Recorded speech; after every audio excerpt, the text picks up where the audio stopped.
எல்லாமே கைவிட்டு போகுது, எல்லாமே என்னை விட்டு நஷ்டப்பட்டு போகுதுன்னு இருக்கும்போது ஆண்டவர் அப்ப இனி ஒரு உயிர்ப்பிக்கிறது, இனி மறுபடியும் என் வாழ்க்கையில ஒரு நன்மை, இதெல்லாம் சாத்தியமா ஆண்டவரே அப்படிங்கிற ஒரு கேள்வியோட அதை வைக்கிறான்.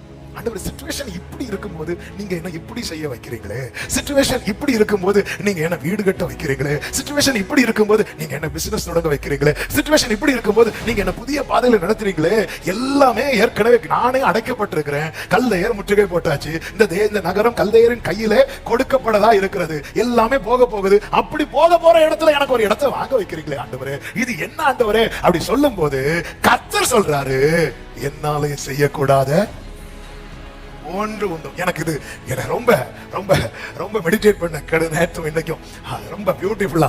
அதாவது நீர் உம்முடைய பலத்தினால், அதனாலதான் அந்த 17வது வசனத்தை வாசிக்க வைத்தேன், நீட்டப்பட்ட உம்முடைய புயத்தினால் வானத்தையும் பூமியையும் உண்டாக்கினீர். வானத்தையும் பூமியையும் உண்டாக்கினது சொல்லும் போது இவனே சொல்றான், உம்மால் செய்யக்கூடாத அதிசயமான காரியம் ஒன்றுமில்லை. ஆனா தனக்கு சூழ்நிலைக்கும் இதுக்கும் சம்பந்தம் இல்லாத ஒரு காரியத்தை கர்த்தர் செய்யும் போது இவன் அதை சொல்ல மாட்டேங்கிறான். வானத்தை பூமியை கர்த்தர் படைத்தார், நம்புறவங்க கைத்து சொன்ன எல்லாம் நம்பும்.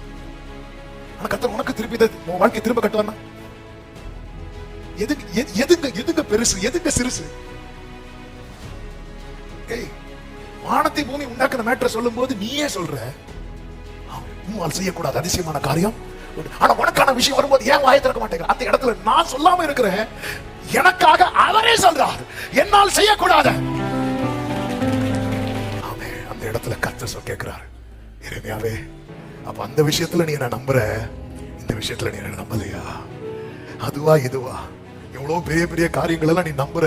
நான் தான் மனுஷனை படைச்சேங்கிறத நீ நம்புற, இந்த வானத்தை படைத்தேங்கிறத நீ நம்புற, இந்த பூமியை படைத்தேங்கிறத நம்புற, உன் வாழ்க்கையில் ஒரு அற்புதம் செய்வேங்கிறத நீ நம்ப மாட்டேங்கிறியா? உன்னை திரும்ப கட்டி எழுப்புவேங்கிறத நீ நம்ப மாட்டேங்கிறியா? உன்னை நிமிர்ந்து நடக்க பண்ணுவேங்கிறத நீ நம்ப மாட்டேங்கிறியா? உன்னை வாழாக்காமல் தலையாக்குவேன் என்பதை நீ நம்ப மாட்டேங்கிறாயா? உன்னை கரத்தில் எடுத்து பயன்படுத்துவேன் என்பதை சொல்லிட்டு 33:2 சொல்றார், யெகோவா என் நாமம் உள்ளவர் சொல்லுகிறது என்னவென்றால் என்னை நோக்கி கூப்பிடு, அவன் இதுக்காக நான் உனக்கு உத்தரவு கொடுத்து எனக்கு ஒரு வேர்டு வேணும், எனக்கு ஒரு வேமா வேணும்.